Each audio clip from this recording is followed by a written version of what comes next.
Hey, it's Joe, and welcome to another episode of the Test Guild Automation Podcast. And today we'll be talking with Kazat all about training and career paths for testers. Really interesting story. Kazat is a leading Uyghur American businessman, tech entrepreneur, and human rights activist. He has a really great story. He's also the chief executive officer at Cydio.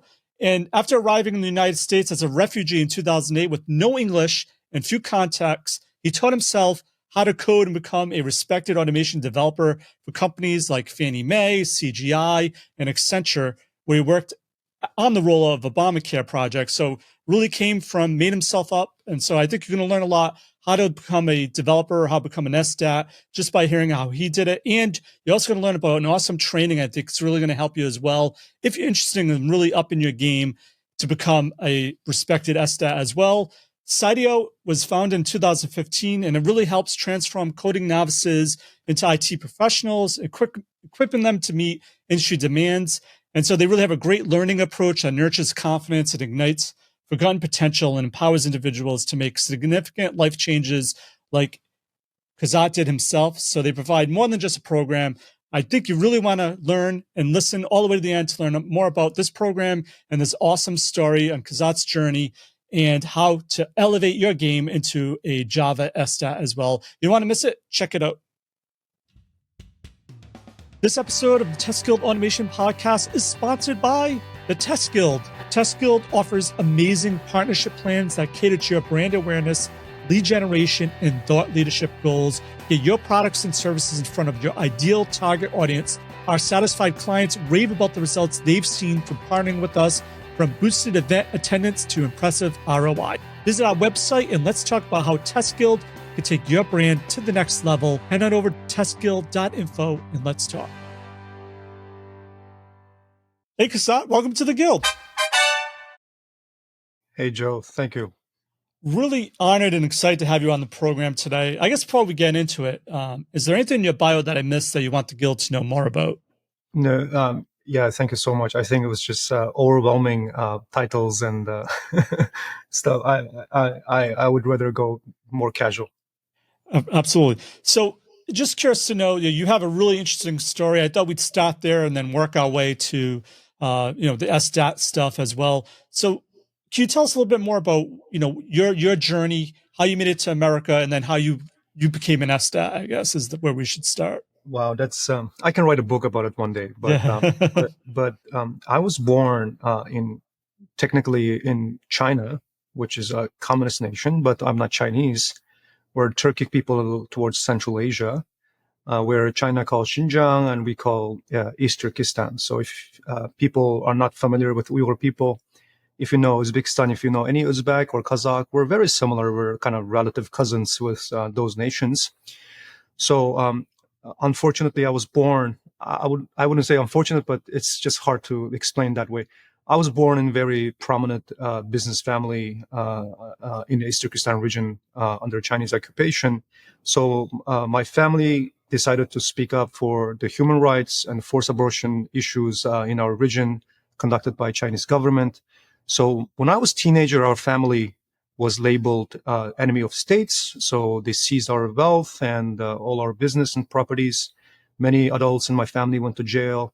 So I had very kind of tough childhood. I remember in high school, people were scared to talk to me and be friends with me because they'll be labeled as well by the Chinese Communist Party. So that's the environment I grew up. So after graduating high school, I kind of get into medical school in Urumqi. It's called Xinjiang Medical School.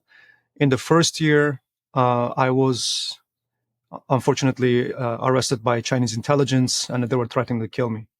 So at that time, I decided, okay, I have no future in this nation, this country, where my government wants to kill me, so I need to escape. So I think at young age, 20 years old, I kind of made the decision to escape. So I was managed to able to get my passport. So with some contacts in the United States, and they called Turkish embassy in Beijing. So I got my Turkish visa, from Beijing, and also kind of paid some officials to see if my name is in the blacklist in the airport. Fortunately, it was not that time. I think they didn't have that much technology. Anyway, I was able to escape in 2005 from China to Turkey. Came to Istanbul in 2005, and I stayed there for 2 years. I was I've learned Turkish, modern Turkish in Turkey, and I was doing business translation between Turkish and Chinese. I mean, Chinese is like kind of difficult language. It's not that easy. so, so I was in Turkey having good life, and decided to come to United States. So through United Nations Refugee Committee, I became refugee. In 2008, I came to United States with my 10-month-old baby, my wife. I was landed in JFK Airport. I didn't speak English.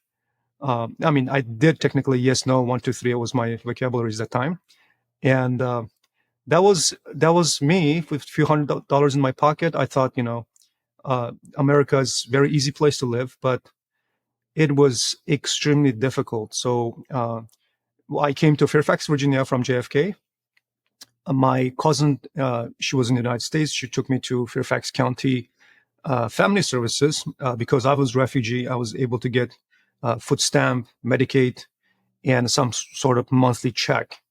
And I had a social worker. Her name is Sonia Stavko. Rest in peace. She passed away in COVID.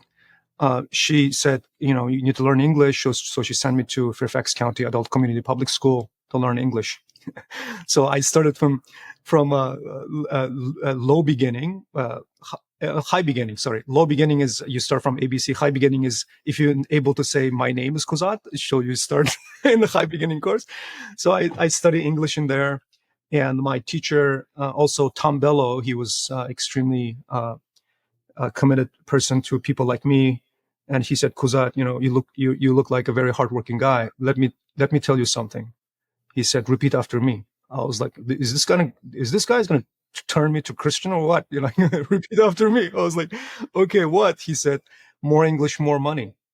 I was like, so I repeat multiple times. So I was like, I mean, you can translate it if you're immigrant or if you're refugee or some sort. Even if you're overseas, I do think more English is more money and more success. So it's not more money. I would say more success. So I I I really worked very hard to learn English, and my first job was dishwasher. I was extremely happy when I found my first job for $7 an hour, washing the dishes. I texted my wife, I got a job, washing dishes. So from there, I worked in the grocery store. Uh, I worked in the restaurant as waiter. I worked as a car salesman, and uh, I had back then I had two kids.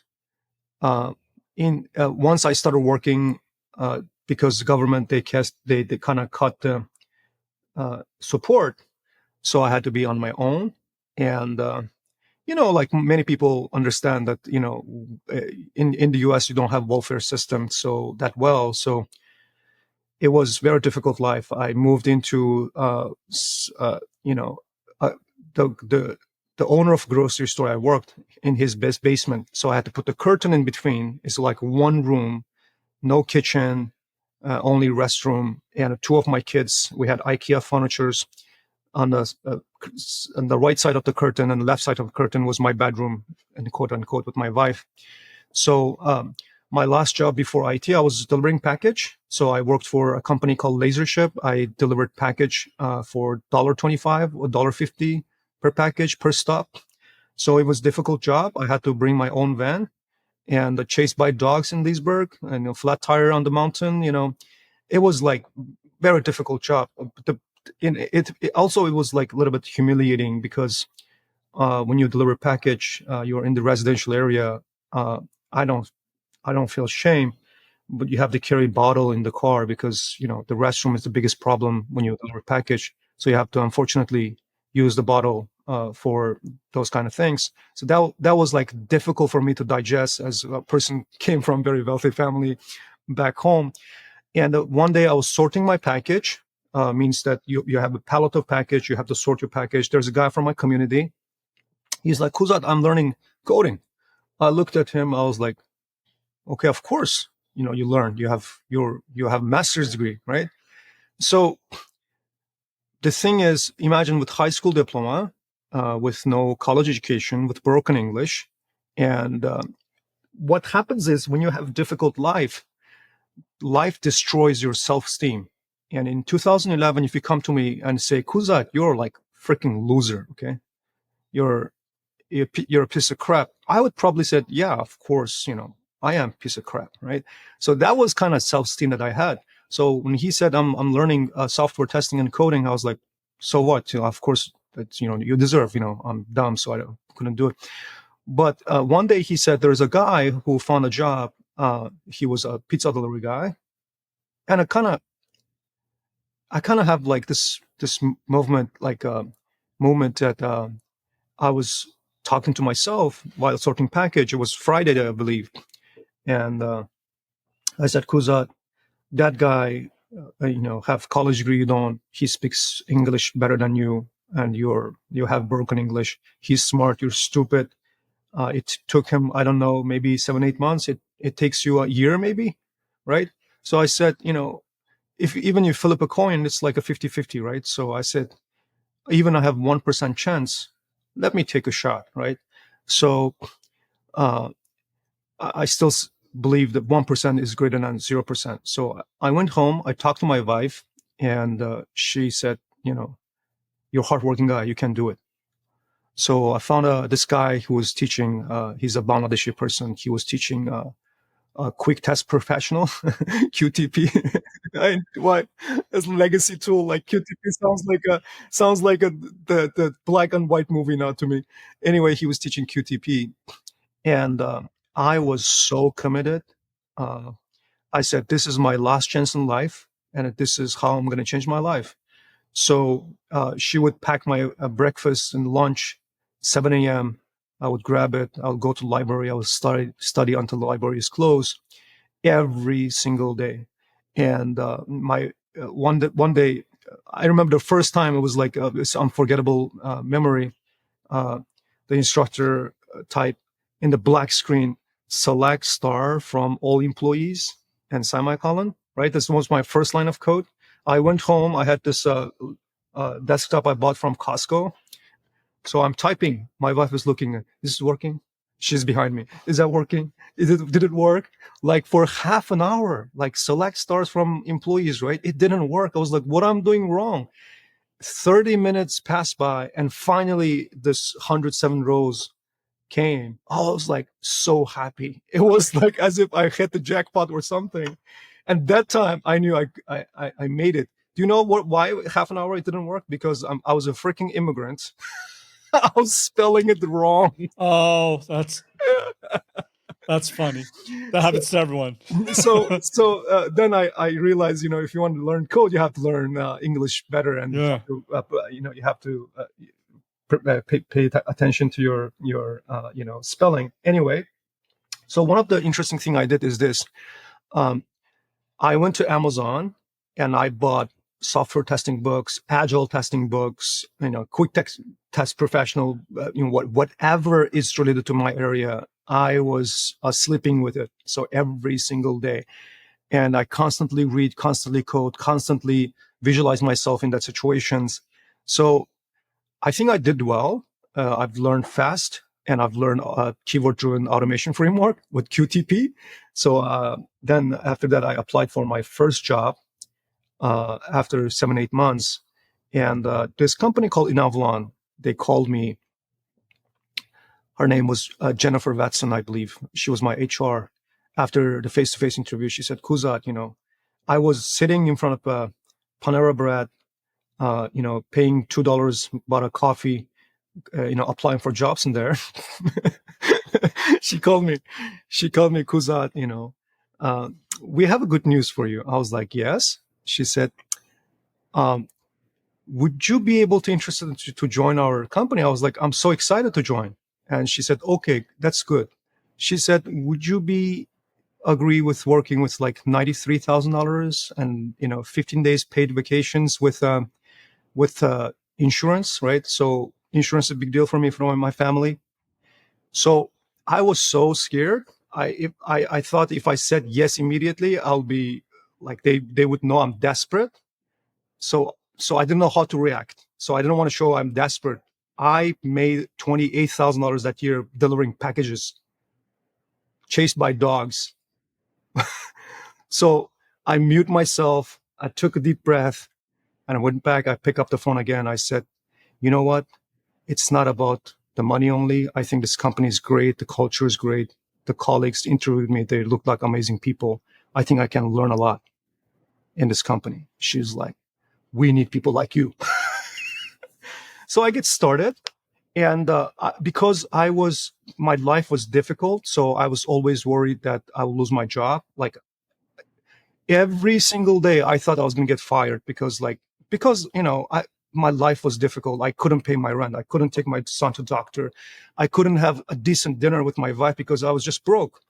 So because of that situation, I was like PTSD, right? Every day as if somebody's going to fire me. So what I did is this.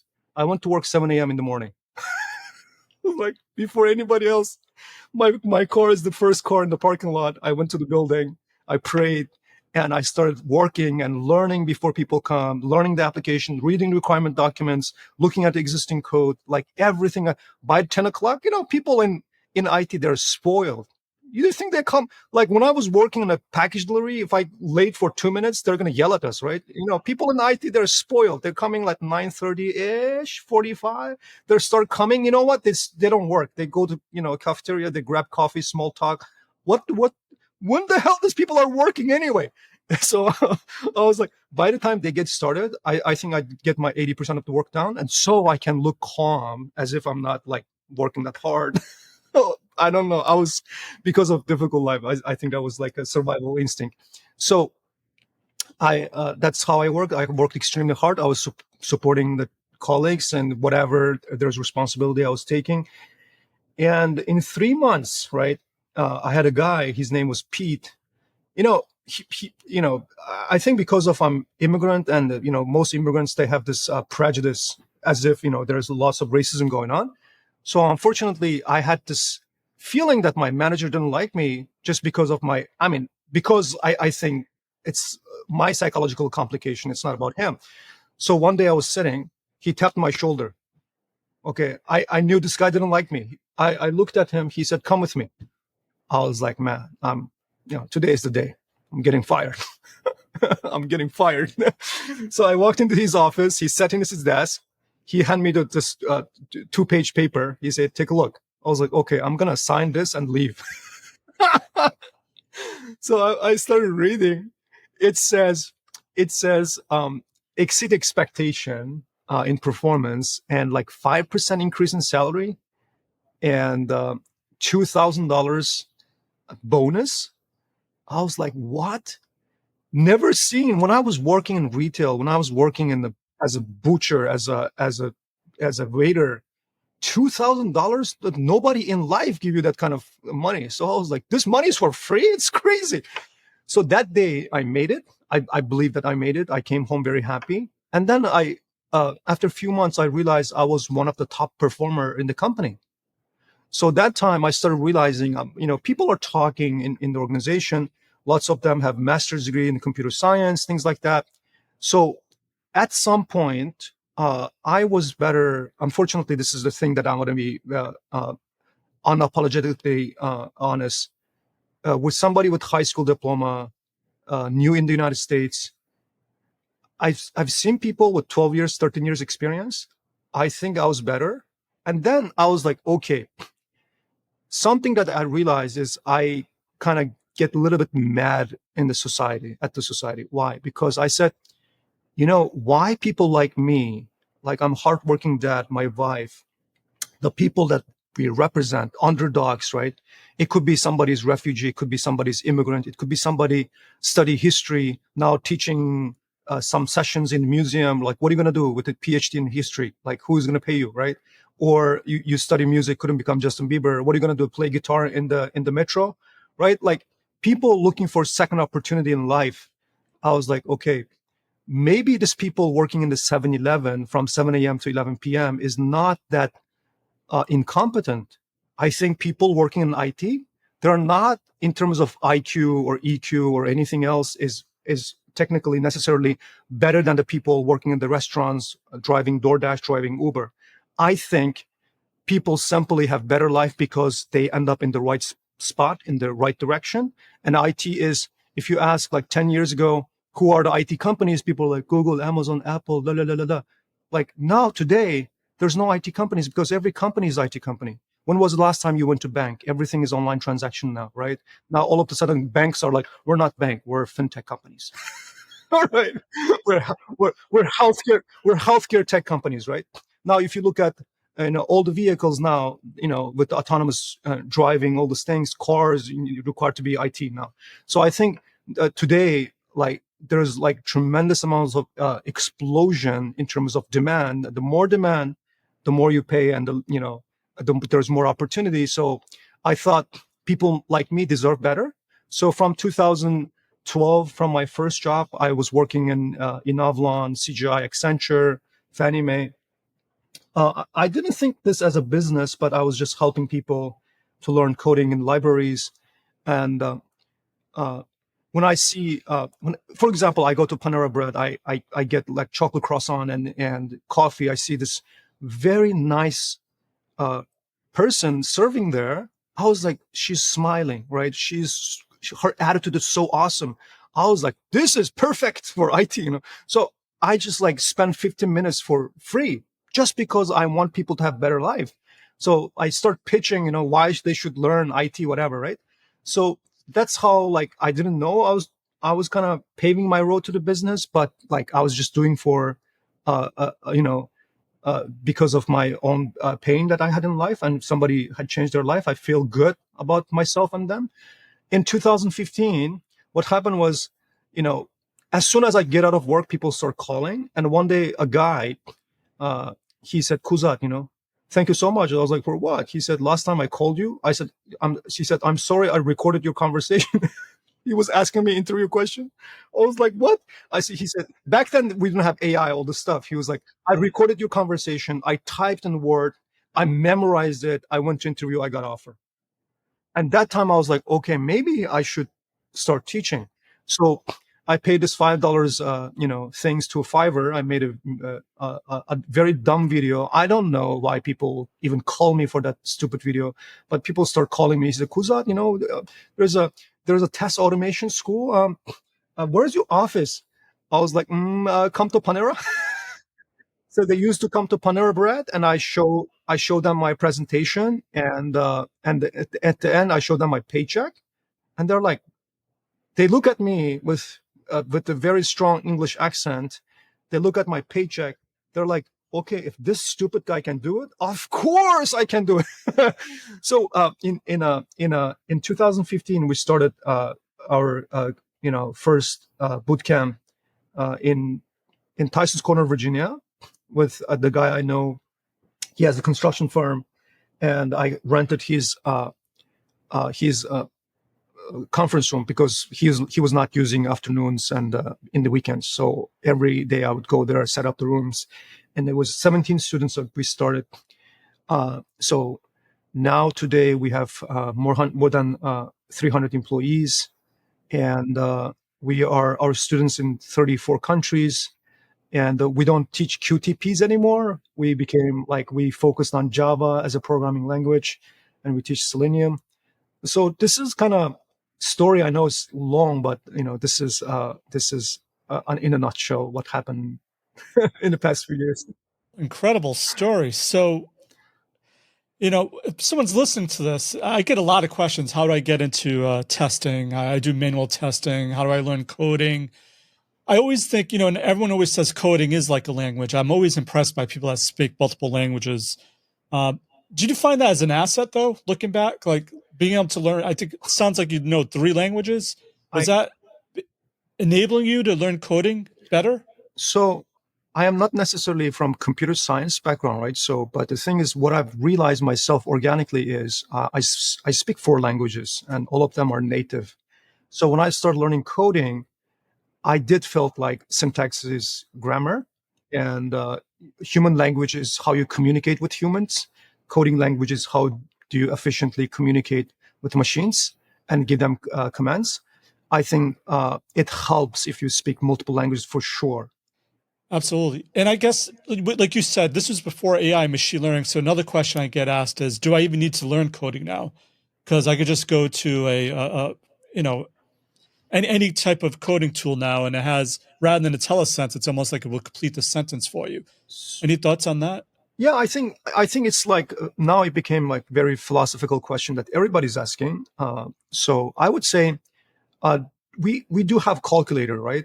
And it's calculating everything. And why would you even bother to learn math? Are you crazy? Why would you waste your time, right? So I do think coding is something for, first of all, like calculator did not take the math away. We still have to learn. Second is um, as a person, as I know myself before coding and after coding, it changed my entire thought structure. It rewired my brain. I think more efficiently. I am a more powerful person because I upgraded my CPU. So I would say, like, whether you make money with coding or not, it's going to make you a more efficient person, right? Logical thinkings, problem solvings, analytical thinking, things like that. Number three is this. Yes, AI is going to take away lots of jobs, not coding first. It's going to take away all the repetitive jobs that is, doesn't require lots of cognitive work. But the thing is, I would believe that in terms of knowledge work, whoever can use AI more will take away those jobs. So it means that still you have to use how to learn AI and how it works. And I believe there is lots of opportunity.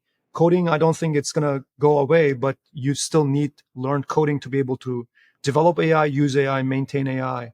I just going to give you like a little bit. This is also a pretty dumb analogy, but I'll go ahead anyway. My dad adopted a teenager when I was a kid, and he was grew up in the street. So the guy didn't have education. So one day we were traveling and he got sick. He said, my stomach was uncomfortable, like headache or something. I don't know. I don't remember. But because he didn't know what to do, he just opened our cabinet and he saw all the medicines.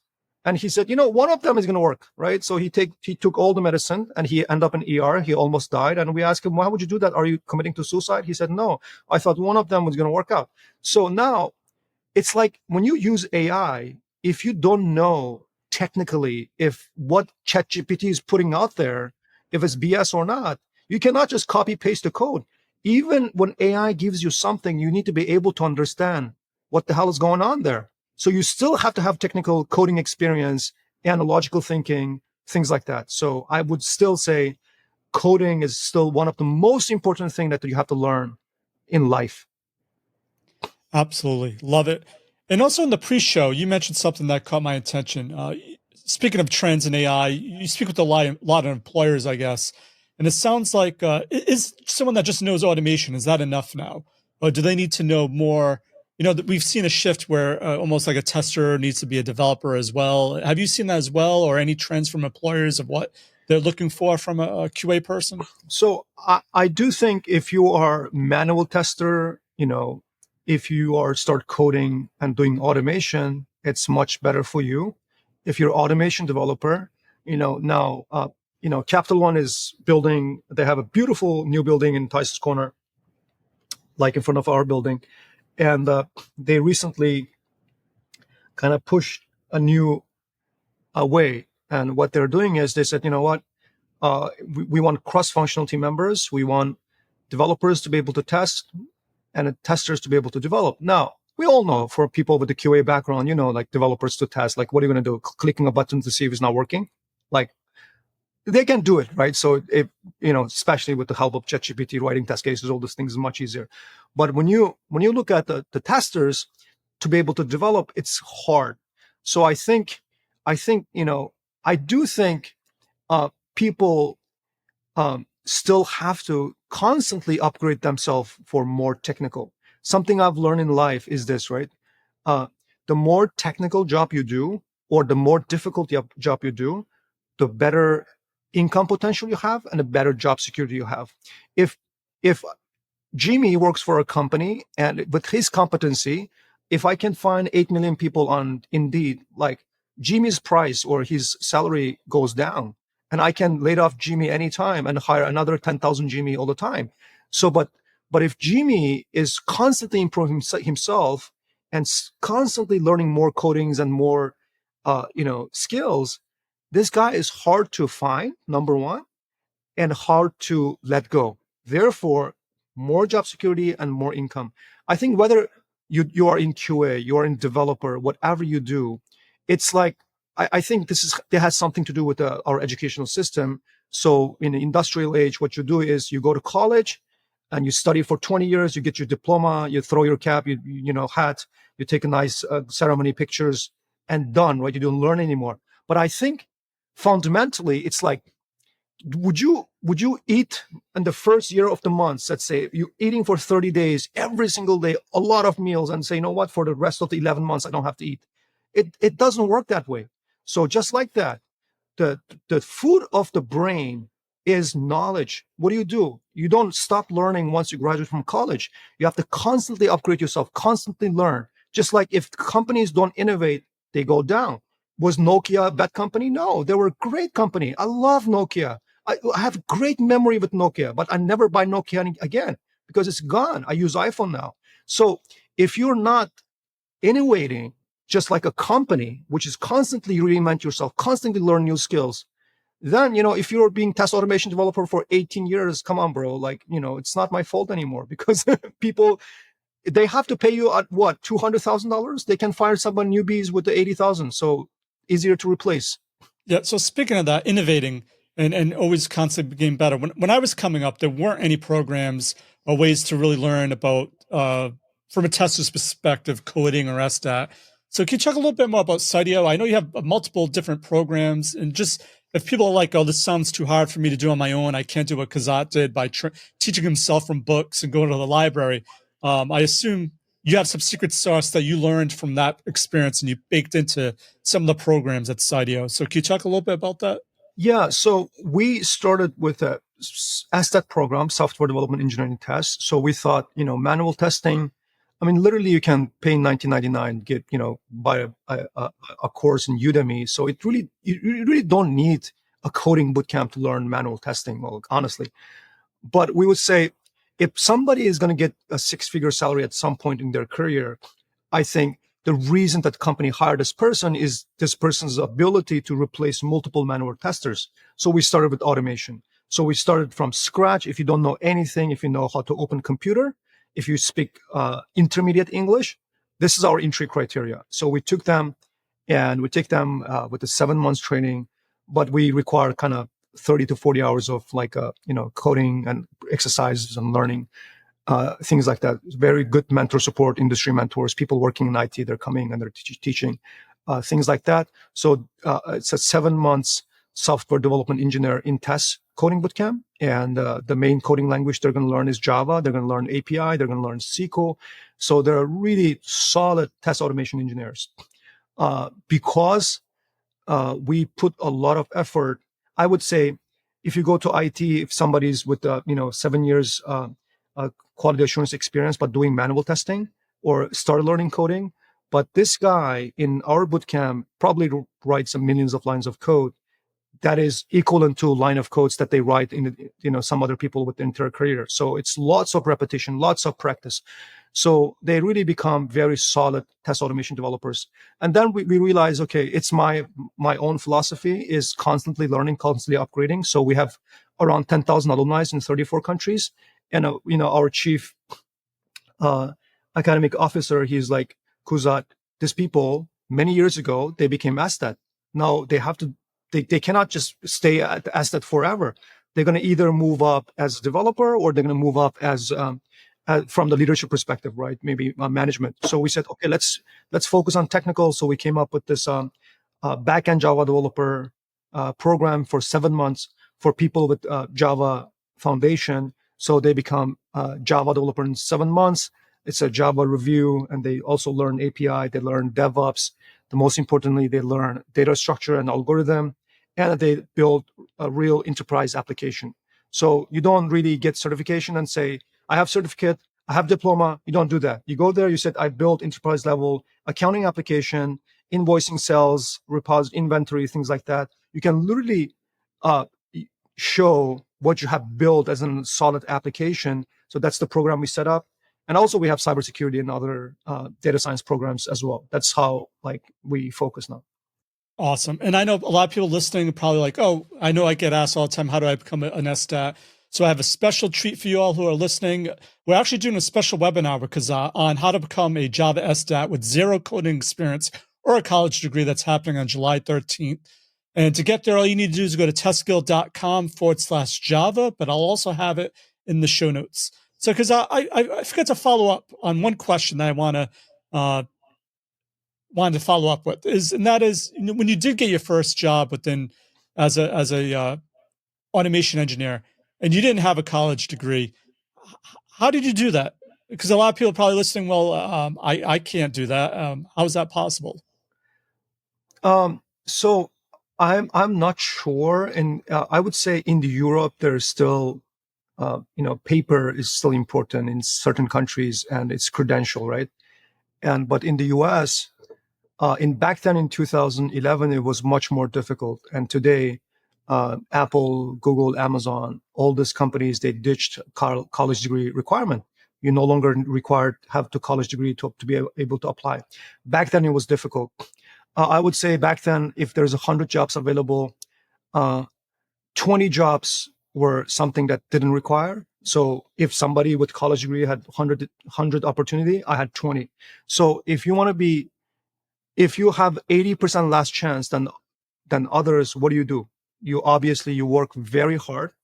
And all I did is, you said something called secret sauce, right? Like, I really don't believe in secret sauce kind of cliche things in life. Magic sauce. Like, what do you mean? Like, there's a if you look at the human history, okay, there's something very, very, very fundamental rule. If you work extremely hard in the right direction, consistently for a very long period of time, you're going to be successful sooner or later. So what I did is I worked extremely hard. I think while others was going to picnic parties, watching Netflix, things like that, I dedicated my life to learn coding and learning the concepts of software development, learning the things that is anything related to my job, not only the core job. So when I went to interview, they're like, there's a book called So Good That They Cannot Ignore, something like that. So I was so good. They're like, okay, Kuzat, he's like a Asian looking guy. I don't like him. I don't know. He broken English, right? This guy, I don't know. You find 18,000 things that you don't like about me, but they're going to say, however, this guy, he's better than every single person that I have ever interviewed. Okay. Therefore, I want to give him a shot. So I think, that's how I did it. I had to work harder than others. But fortunately, because people like me, now the company is realizing, people without, conventional or traditional computer science degree can also do the job really well. And they're not entitled. They're not, I'm from Ivy Leagues, you have to pay me more. Like, so they're humble, they're hardworking. They're like, okay, you know what? I'm getting more result from these people. Therefore, let's invest more. I think that's how you do it. Absolutely. And I like how it is hard, and you definitely did it the hard way. But I think having programs like this Java SDAT gives at least someone like a syllabus to be able to follow, where they're not just struggling on their own to like just work hard, but without a guidance. So it seems like this is probably working hard with the guidance is probably going to accelerate their learning even more, I would think. So here's the thing, right? If you wanna buy a book from library, say how to build a Toyota Corolla, and start putting the things together yourself, I guess maybe in 2 years from junk years, you're gonna able to build an average car that is gonna stop in the highway at some point, and it's dangerous, right? So can you do it on your own? Absolutely, yes. But the thing is this: I personally believe I'm not genius. I believe most people are not genius. There are some genius people with the photographic memory. I know every classroom I walk in, 3% people are like insane. They're like, they look at the things and they just understand instantly. People like me, I have like, I have to like punch my face, scratch my head. Like, I have to work so hard to get there. Therefore, I think ordinary people, it's going to take a longer time if you want to do something. So what we did is we put together a very comprehensive syllabus, and we step by step, if you only know how to speak English and have high school diploma at least, and a good decent, if you want to invest 40 hours a week, we're taking them from there, from the first line of code, hello world, to be able to automate entire automation framework. Therefore, what we did is there's lots of trial and error. For example, if you want to build your own car yourself, you have to make lots of mistakes. You have to crash multiple times. You have to get caught by the police, right? So many things will happen. But the thing is, if somebody have that experience already and say, these are 18,000 mistakes I made, these are the shortcuts that I have, these are the recipes, these are the things that I wasted my time, I shouldn't have learned, these are the things that I should have learned, but I didn't learn. So you don't have to go through this. So we put together this thing in 7 months from zero to hero. I think that's important. Just inherit our years of accumulated experience instantly, so you get more efficient result. Now, one more thing is people look at cost in different ways, right? People look at this as like, you know what, I'm going to do it my own. Where I do believe the courses that we're providing, you can find it $19.99 in Udemy. So why would you come here, right? But the thing is this, there's something called cost of opportunity. What does that mean?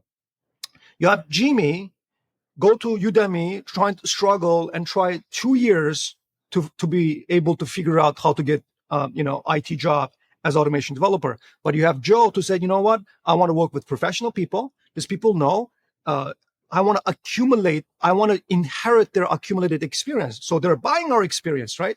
And they're buying the service as well. So what happened is Joe will find a job under a year, let's say 7 months, 8 months, and Jimmy will 2 years. We will have 14 months in difference in between. And when you get an IT job, we're talking about, I don't know, 6,000, 8,000, 10,000 sometimes. Let's say, let's not put 10,000. Let's say $8,000 to $10,000 per month salary. So actually, Joe is making more money over this 2 years' time. So it's not only, you're saving money from certain, when you're learning, it's about how efficiently you get into IT job and start making more income in IT. Once you get into IT, the good thing is right, when you drive 7 years Uber, you don't become senior Uber analyst. You don't become senior DoorDash analyst. When you're working in the restaurant industry, all you do is after a year, you memorize all the menus. That's all you can get. Yeah, you don't become senior waiter analyst.